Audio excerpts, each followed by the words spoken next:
property will be time differentiation property. See, f of t का Laplace transform will be f of s. dft by dt का Laplace transform will be one times differentiation. So s will comes one time only, s fs. ठीक है, minus f0.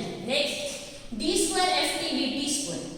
Next क्या होगा इसका s square fs, फिर decreasing में s f0, फिर minus f dash 0. Next d cube ft by dt cube का क्या होगा s क्यूब fs, फिर s square f0, next s f dash 0 minus f double dash 0. This is तुम्हारा time differentiation property. ये बहुत ही important है. ठीक है, नेक्स्ट होगा, next property will be multiplication with t property. Multiplication with t.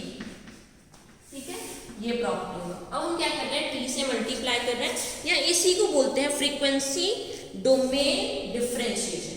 Multiplication with t और frequency domain differentiation. f of t, f of s, t times t से multiply किए, t times f t comes out to b minus b by ds f of s. f of t का Laplace transform f of s. t f t है तो इसका property क्या होगा, t में हम मल्टीप्लाई किए t से टाइम डोमेन में, तो फ्रीक्वेंसी डोमेन में क्या होगा minus b by ds f of s. चलो एक एग्जांपल लेते हैं. ut का लाप्लास ट्रांसफॉर्म हम जानते हैं 1 by s. अब हम इस ut को t से मल्टीप्लाई करेंगे. इस ut को हम t से मल्टीप्लाई करेंगे तो क्या हो जाएगा, जैसे ही t से मल्टीप्लाई हो जाएगा minus sign d by ds और f of s. तो f of s इसका क्या है 1 by s, तो 1 by s. तो 1 by s का differentiation will be, 1 by s का differentiation will be minus of 1 by s square. तो t ut का लाप्लास ट्रांसफॉर्म 1 by s. ठीक है, नेक्स्ट अगर तुम इसमें a t u t कर दो, नेक्स्ट अगर यही तुम a t u t कर दो तो क्या हो जाएगा, a के साथ मल्टीप्लाई कर दिया तो a by s. This is तुम्हारा time multiplication with t property और फ्रीक्वेंसी डोमेन डिफरेंशिएशन प्रॉपर्टी. ठीक है,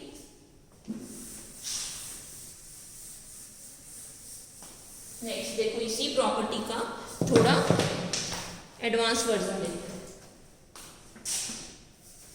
t to the power n ut, तो इसको हम लिखेंगे n फैक्टोरियल डिवाइडेड बाय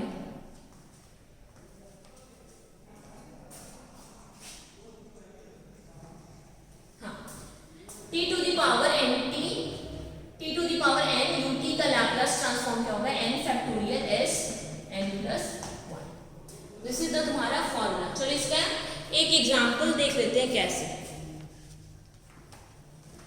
तो इसको तुम और एग्जांपल में देख सकते हो, e to the power minus a t u t. इसका लाप्लास ट्रांसफॉर्म क्या होता है बच्चों 1 by s प्लस a. ठीक है, अब हम क्या करते हैं, इसी को मल्टीप्लाई कर दिए t से, तो t e to the power minus a t u t, इसका लाप्लास ट्रांसफॉर्म क्या हो जाएगा. अगर तुम डायरेक्टली लिखना चाहो तो n factorial by s n plus 1. चलो हम प्रॉपर्टी इसके थ्रू लगाते हैं, देखो सेम आएगा. t e to the power minus a t u t हम t से मल्टीप्लाई कर दिए, मतलब minus b divided by ds f of s. यही प्रॉपर्टी पढ़ा है मल्टीप्लिकेशन ऑफ t का. f of s क्या है बच्चों 1 by s प्लस a, तो यहाँ क्या आ जाएगा minus 1 by s plus a.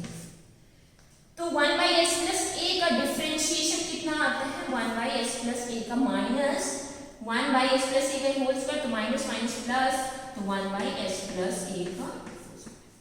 तो देखो t में यहाँ पावर क्या है 1, यहाँ पावर क्या था n फैक्टोरियल आया, वहाँ 1, तो यहाँ 1 आया.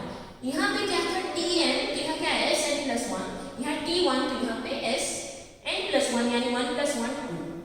ठीक है, तो तुम डायरेक्ट भी लिख सकते हो tn s ut को डायरेक्टली लिख सकते हैं n factorial divided bye s n plus 1.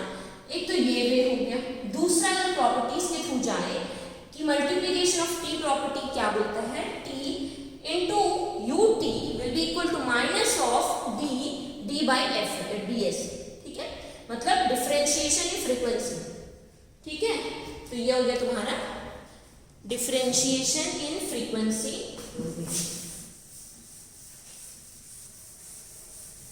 I hope तुम लोगों को समझ आ रहा हो। कहीं भी कोई डाउट हो तो प्लीज कमेंट सेक्शन में प्लीज पूछ सकते हो। नेक्स्ट प्रॉपर्टी है तुम्हारा time integration property. Time integration property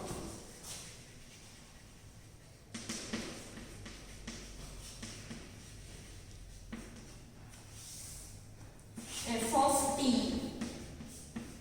का Laplace will be f of s, ठीक है।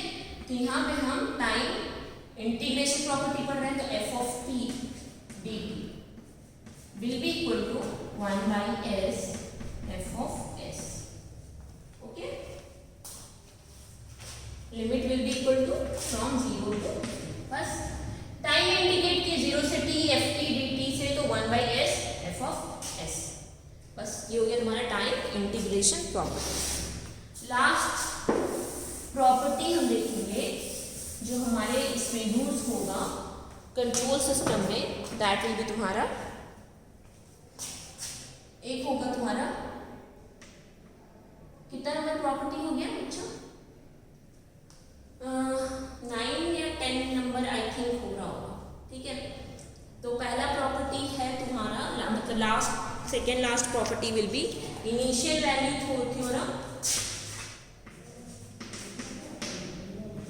इनिशियल वैल्यू इंपॉर्टेंट है, इसका मैंने न्यूमेरिकल भी करवाऊंगी। इनिशियल वैल्यू थ्योरम, तो ये हो गया इनिशियल वैल्यू मतलब टाइम में लिमिट इनिशियली लगाएंगे t टेंड्स टू 0, इनिशियल है ना, तो limit t tends to 0 f of t is equal to f of 0। तो फ्रीक्वेंसी डोमेन में इसको क्या लिखोगे, अगर इनिशियल वैल्यू थ्योरम है तो t tends to 0 f of t है, यानी f of 0, तो तुम्हारा फ्रीक्वेंसी डोमेन में क्या हो जाएगा, जस्ट अपोजिट, टाइम के जस्ट अपोजिट होगा फ्रीक्वेंसी, तो t 0 है, तो यहाँ s of fs, ठीक है, क्लियर है। नेक्स्ट लास्ट है फाइनल वैल्यू। तो देखो ये फाइनल है, ठीक है, तो लिमिट टाइम में क्या करोगे, t टेंड्स टू इन्फिनिटी, ठीक है, फाइनल है तो t tends to infinity f of t that will be f of infinity. तो फ्रीक्वेंसी डोमेन में यही क्या हो जाएगा, अगर इन्फिनिटी है t में तो फ्रीक्वेंसी डोमेन में limit s tends to 0 s of, तो ये है तुम्हारा इनिशियल और फाइनल वैल्यू थ्योरम, ठीक है। तो आज के लिए बच्चों हम लोग इतना रखते हैं, नेक्स्ट क्लास में ये सब कुछ न्यूमेरिकल देखेंगे और इसका नोट्स मैं तुम्हें लिंक में डिस्क्रिप्शन बॉक्स में शेयर कर दूंगी, उसका लिंक, प्लीज़ उसको अच्छे से पढ़ो। कहीं कोई डाउट हो तो कमेंट सेक्शन में पूछ सकते हो, और अगर कहीं तुमको लग रहा है कि इसमें इम्प्रूवमेंट का गुंजाइश है तो प्लीज़ मेंशन करो कमेंट सेक्शन, ठीक है। तो आज के लिए इतना रखते हैं बच्चों, थैंक यू।